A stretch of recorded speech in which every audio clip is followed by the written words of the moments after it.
Oi pessoal, eu sou a Jessie Oliveira, bem-vindos ao canal. E aqui nós vamos dar voz às histórias mais intrigantes, emocionantes e as sobrenaturais enviada por vocês.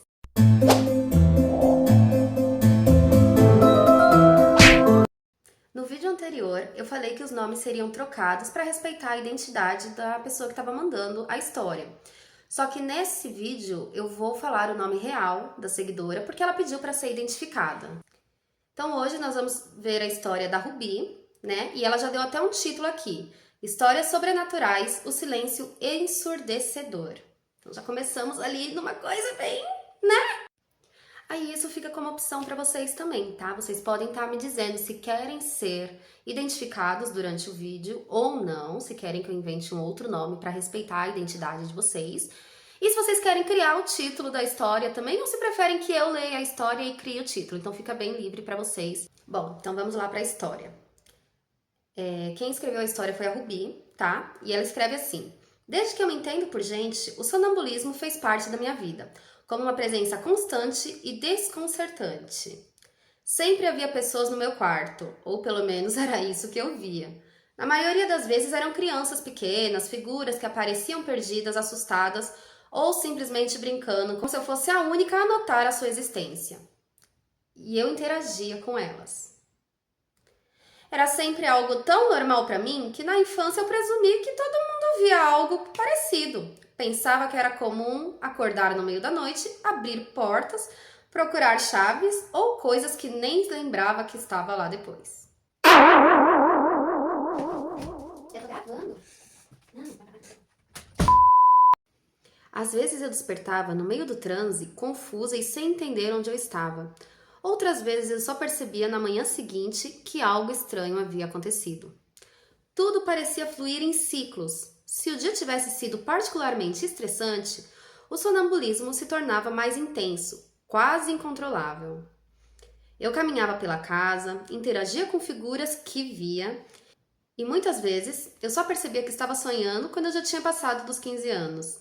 Em noites mais leves, eu acordava no meio do processo, vendo as imagens desaparecerem diante dos meus olhos. Por anos, essas experiências moldaram meu cotidiano, especialmente quando eu comecei a trabalhar como professora. Eu precisava de um sono profundo para enfrentar as manhãs na escola, mas nem sempre isso era possível.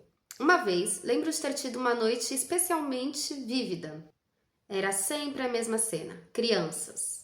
Essas presenças constantes que pareciam ecoar o desejo antigo de ser mãe. Mas aquela noite foi algo diferente. Era uma noite como tantas outras, marcada pelo sonambulismo, que sempre me acompanhou. Mas naquela ocasião, algo estava diferente. Eu acordei com um barulho estranho no meu quarto.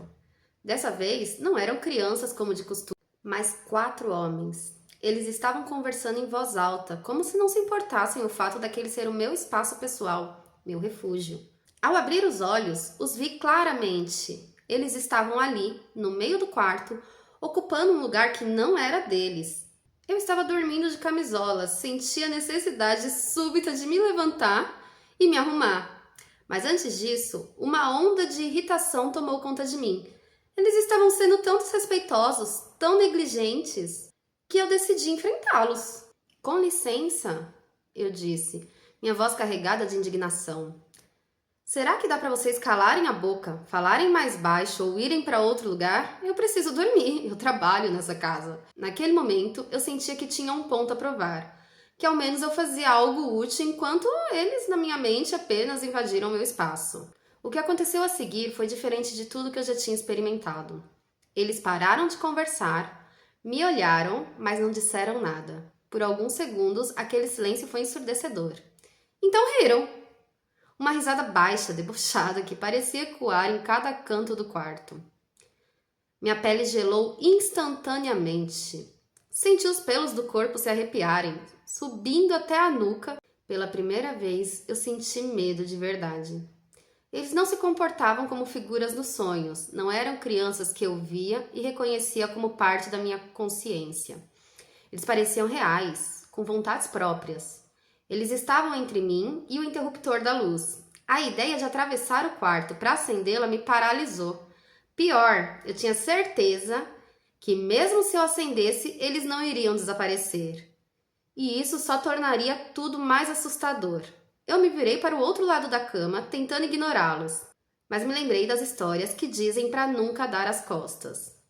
Virei novamente para frente deles, fechei os olhos com força e tentei desesperadamente dormir. Mas o som dessas vozes continuavam. Eles falavam sobre algo que parecia importante, como se o assunto estivesse relacionado a mim, ao meu corpo e ao meu espaço.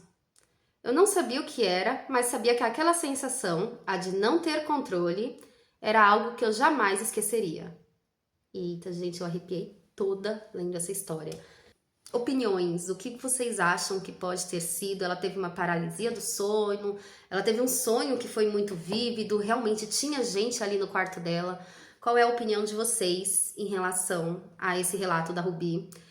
Comenta aqui, né? Deixa aqui a opinião de vocês em relação a isso, porque realmente, imagina você tá dormindo e do nada você ouvir vozes e ver 3 pessoas conversando, poxa, atrapalhando seu sono, você tendo que ir trabalhar, você tendo que dormir, e as pessoas estavam ali, né?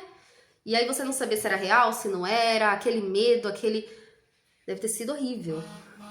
Mas e você? Já passou por alguma coisa parecida? Tem algum relato que você queira contar aqui pra gente?